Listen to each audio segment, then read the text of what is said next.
तो चलिए आज के इस वीडियो में हम जानने वाले हैं सामाजिक विज्ञान का पेपर जो इस साल यूपी बोर्ड एग्जाम के लिए बहुत ही महत्वपूर्ण है।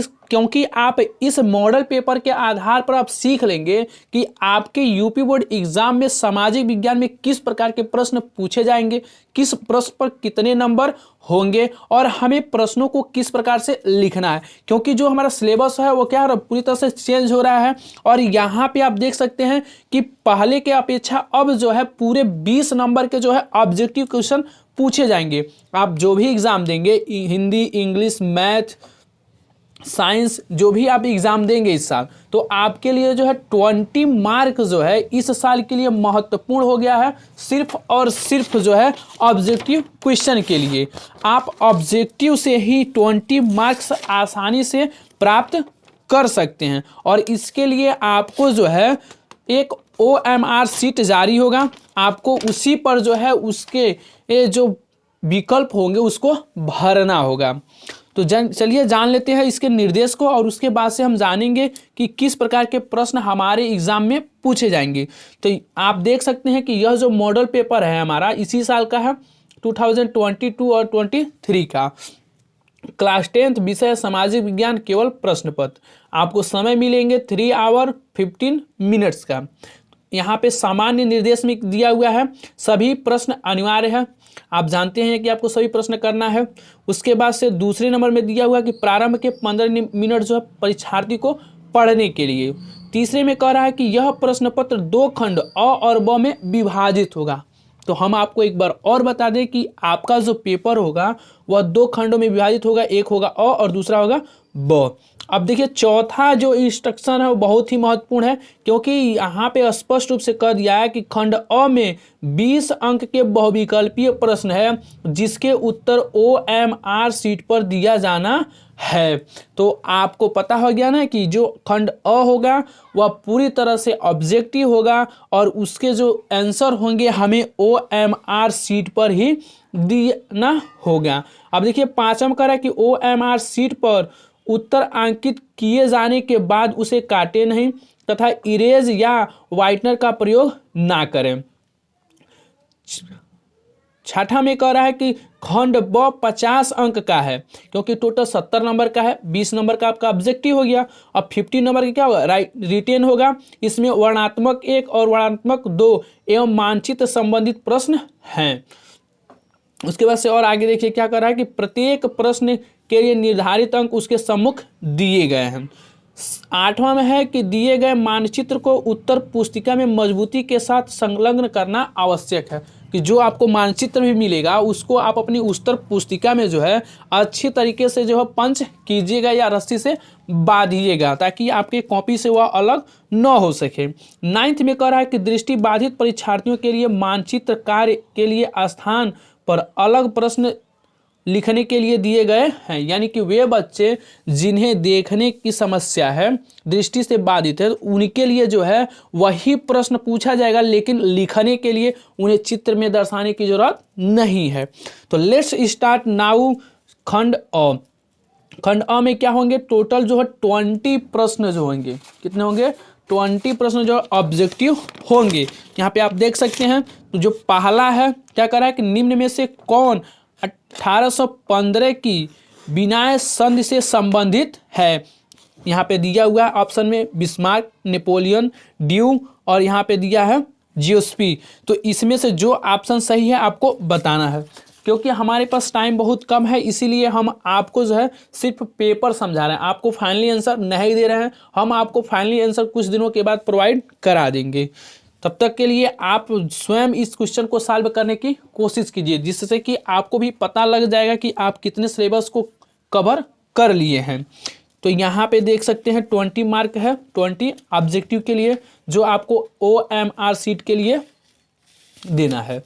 यहाँ पे देखिए 3 में दिया हुआ 1988 से 1334 के बीच भारत में गेहूं की कीमत 50% तक क्यों गिर गई। आपको बताना है बाढ़ के कारण, सूखे के कारण या महामंडी के कारण, उपयुक्त में से कोई नहीं। तो इसी प्रकार के प्रश्न आपको पूछे जाएंगे। तो हम आपको पूरे प्रश्न जो है दिखा दे रहे हैं। उसके बाद से देखिए क्वेश्चन नंबर 8 में क्या करा है, उदारवाद का उदय सर्वप्रथम किस देश में हुआ था। ये ऐसे क्वेश्चन जो है हमेशा पूछे जाते हैं, आप इसको जरूर ज्ञात कर लीजिएगा।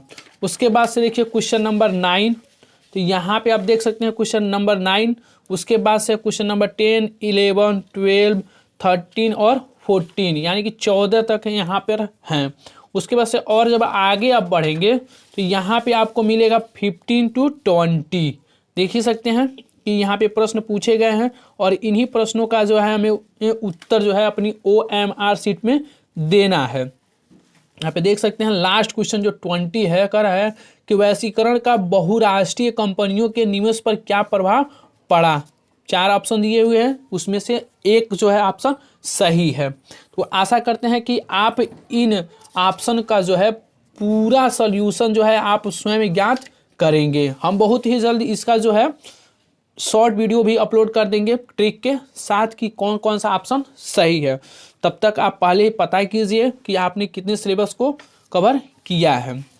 उसके बाद से देखिए खंड ब हमारा स्टार्ट होता है जो 80 शब्दों में देना है, यानी कि जो भी प्रश्न इसमें पूछे गए हैं जो वर्णात्मक 1 में, उन सभी प्रश्नों के उत्तर जो है हमें 80 शब्दों में ही देना है। किसमें देना है? 80 शब्दों में हमें देना है। अब देखिए प्रत्येक प्रश्न में जो है अथवा दिया हुआ है। यहाँ पे दिया प्रथम विश्व युद्ध के बाद होने वाली महामंदी के कारणों की समीक्षा कीजिए, या आप उसे नहीं लिख पाते हैं तो यहाँ पे दिया 1928 से 1934 के मध्य होने वाली महामंदी का भारतीय अर्थव्यवस्था पर पड़ने वाले प्रभावों की समीक्षा कीजिए। क्वेश्चन नंबर 2 में भी अथवा करके ही हमें दिया हुआ है।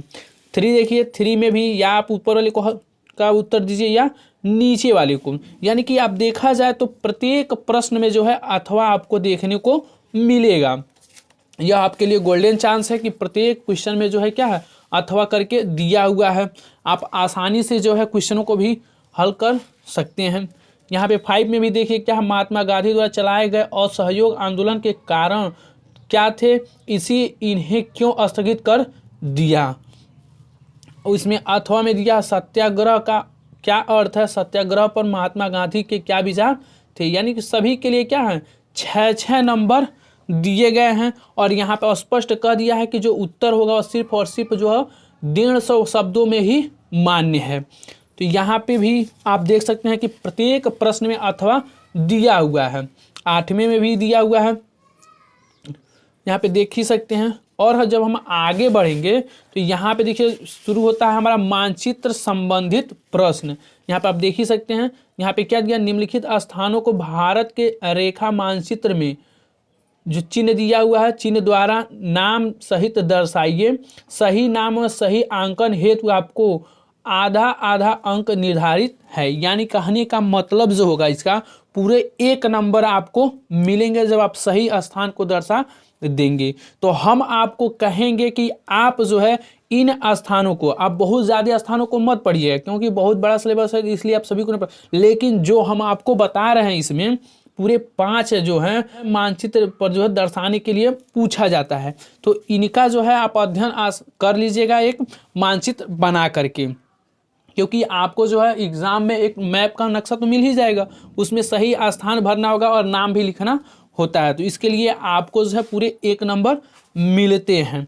और वहीं पर नीचे स्पष्ट रूप से लिखा हुआ केवल दृष्टिबाधित परीक्षार्थियों के लिए मानचित्र के विकल्प के रूप में है। अब इन्हीं प्रश्नों को जो है उन्हें लिखना है जिन्हें आँख से संबंधित कोई समस्या है, तो वह जो है बहुविकल्प, तो वह जो है मैप को न भर करके वह इसके प्रश्नों को लिखेंगे उत्तर के रूप में।